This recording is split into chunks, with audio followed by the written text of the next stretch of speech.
This and the Wall of Respect, you picked some unusual canvases for your work, right? I sure did. And as I look at these, there are many different styles here. Some are sort of a graphic style, a more naturalistic style. You wanted to incorporate any number of things in this?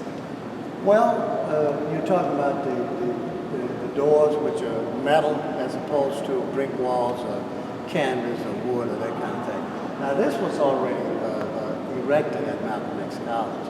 When they erected it, they had solid black doors. If you look at the end, I didn't do anything to the end point. That's how the entire thing looked. And so they asked me, could I decorate those doors with some mural paint?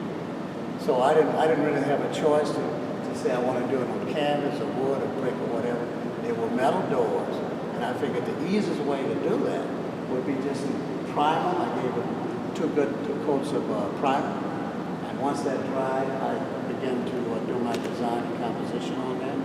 And then after I finished each particular mural paint, I varnished it with a gloss acrylic. And of course, most of the original paint that I used on these were acrylic. And I did use oil-based paint on some of them, but most of them are made with the acrylics, which is the flat graphic two-dimensional effect. Now in this case, this is the oil paint. With the oil paint, I use a different technique with the painterly quality as opposed to flat graphic geometry. And with the acrylics and with all this varnish, that's why they've stood up so long, right? You walk around, they look like they're 1 or 2 years old. Yeah, they are 46. If you look at 42 and 41, most of them will have at the bottom, I'll have either 40, 41 or 42. So that's about 46, not 41, 42, at 72 and 71, which is about 46 years. And what I tried to do was put a very good, use a very good acrylic paint and prime it well, and that's very important. Preparing your surface is very important, because if you don't have a good prime surface, then you can put very expensive paint on top of that, you're still going to get the flaking and the decay and all the other things. So the basic thing is to get a good acrylic primer, 2-3 coats in some cases, and then I proceed to do the drawing and the composition on that, and then varnish it with 2 or 3 other coats. And the thing about it is that students walk through this back and forth every day. And of course, just minor wear and tear, as you can see, this is 46 years old, so evidently the student has some kind of respect for the mural painting. I thought it brightened up the entire Malcolm X. And the idea was when Mark and John and Bill Walker and I were working into the Salt Museum, a lady by the name of Rosa Moore came by and said she tried to get Bill Walker and myself to come over and decorate the doors, but Bill had some other things to do, so I took the job. And so here it is. Thanks to Rosa Moore, and I guess during that time was Dr. Harris, he was the president of the, he allowed me to come in and work. And this was a period of 2 years that I worked on these doors. With working on a regular Saturday, they would be allowed to teach or teacher. Yeah. And thankfully they were saved when the building was And they were saved, and that thanks goes to Michelle Perkins. She was the one that first contacted me and told me that they were about to demolish the old Malcolm X because they had constructed a new one, and that what could I do to help to try to save them and whatever else. So my working with Michelle Perkins over at Malcolm X and giving her my contact of Daniels and John and who was the other one? Jeff, what I'm talking about, and John, who was the head of the mural painting until he retired. They were very helpful. Even Rebecca, they were all very helpful in helping me to come to the realization of preserving this and using their influence to literally contacting city colleges as well as the administration at Malcolm X. And that was very helpful. So I have to give a lot of thanks to them. Yeah. Well, 1971, these were painted over a course of almost 2 years. What do you remember about the? Were classes in session while you were painting? Was it? Absolutely. Classes were in session. The students continued to exchange classes, walking through the doors around me. Sometimes I would have to close them off for a period of time to try to, so they wouldn't knock me over the paint. But it was during the time that I painted on those. It was the regular time that class was in session. I didn't come back say well actually with a place like Malcolm X, they had classes at 9, 10 o'clock. So even at night, if I tried to come in, it would have been dark, of course, maybe less students, but nevertheless, I still would have had constant traffic coming through. So I worked around that and took my time and created what I needed to create.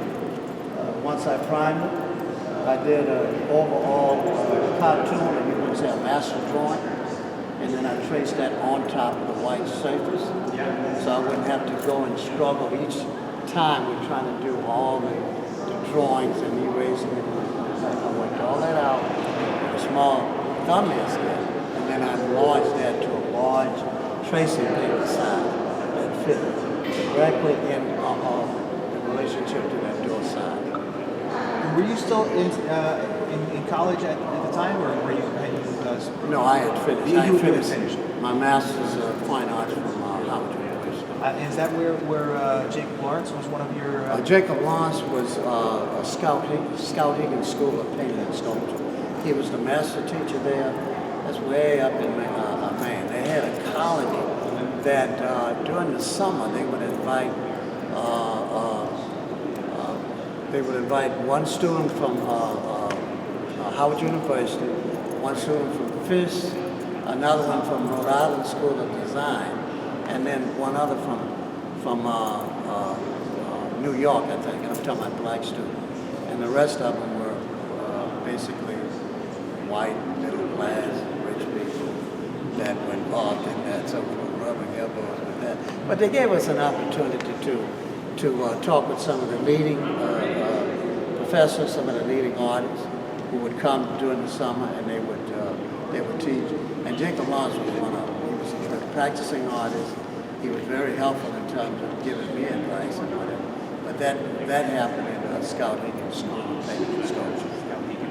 Okay. Yeah. And we were earlier today. We were at another exhibition in the building that's about the Wall of Respect, and I know you were one of the big contributors to that. Could you talk about those? Talk about what you did on the Wall of Respect. Okay, the Wall of Respect goes through 1, 2, 3, 4, maybe 5 phases.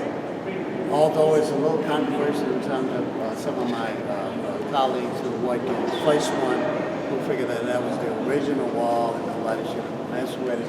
But I came in working with Bill Walker and Martin Weaver at that time, and they decided that they wanted to use that wall not only as a presentation of art that would be for the community and people, but they wanted it to change from month to month. And that's why the idea of the second phase. I come in the second phase, and just so happened, it's no space left to paint. So they figured, well, we're going to ask parents to come in and touch up. And so I don't know whether they gave him enough time, I didn't come back, but anyway, when I go back one day, everything is whitewashed. And Bill tells me, there, you can take it. All right. And that's when I do the clenched fist, wrap brown stroke Carmichael on that. That's the second phase. And then from that, Bill say, well, we want to continue to change it. And then I do the third phase, which is that of the Klan and other kinds of things. That was your work as well. Right. Okay. And then from that, they decide that they want to, some mysterious fire takes place. It's gutted. So they take the panels down, some of the panels have just disappeared. What's left, Rosamore asked Bill, is it okay to take a move with Malcolm X? So they take some of those panels on the original Wall of Respect and the ones across from, which is the, I think, Wall of Dignity. And that is erected on the campus of Malcolm X. And then after that is phased down, the city has a plan where they want to do something in reference to the original Wall of Respect. They got a painting construction made completely out of concrete. And I sell the city on the idea of doing it in porcelain because it's durable, maintenance-free, et cetera, et cetera. And so the city goes with that idea. I get about $30,000 for that.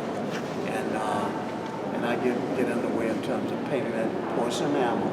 And I mean, if you haven't seen pictures of it, I have some pictures of it, all the examples of it. Now, what happened to that? I don't know. It was taken down. I don't know whether they threw it in the garbage or whatever. But the city paid me about $30,000, and I know the porcelain enamel finisher and the guys that put it up, I know they must have paid them at least that or more. So that project probably cost maybe $100,000 or more. But we don't know what happened to it, where it is. We've inquired about it. George Stahl has helped me. John Pounds has tried to inquire. Rebecca, we all have tried to inquire. We don't know yet. But I look at that as the last phase of that Wall of Respect because it's on the same site that the original wall was. I saw your work at the Cone Line Museum out in Community College a couple of years back. George Stahl brought me there. Oh, how about that? Okay. Yeah. Okay, yeah, I interviewed the curator there, and I think it was another case where you were coming in on the weekend or something. I couldn't. This time we caught up there at the opening. I had my other daughter came in, and she stood in for me. And then when I was able to come, I came in and gave a lecture along with George and the other artists. Well, back to the Wall of Respect for a second. So this it started as one thing, and then it became it started to evolve. There were all these different phases to it. Different phases of it, right?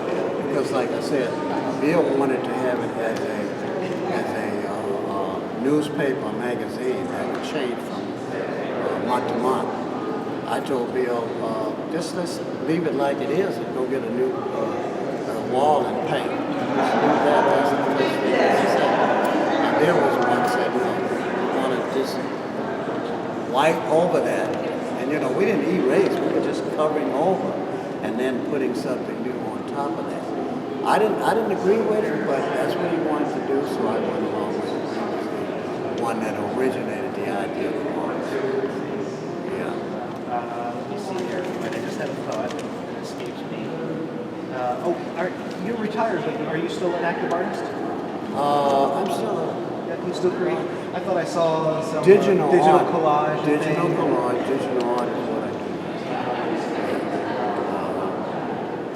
I guess those are,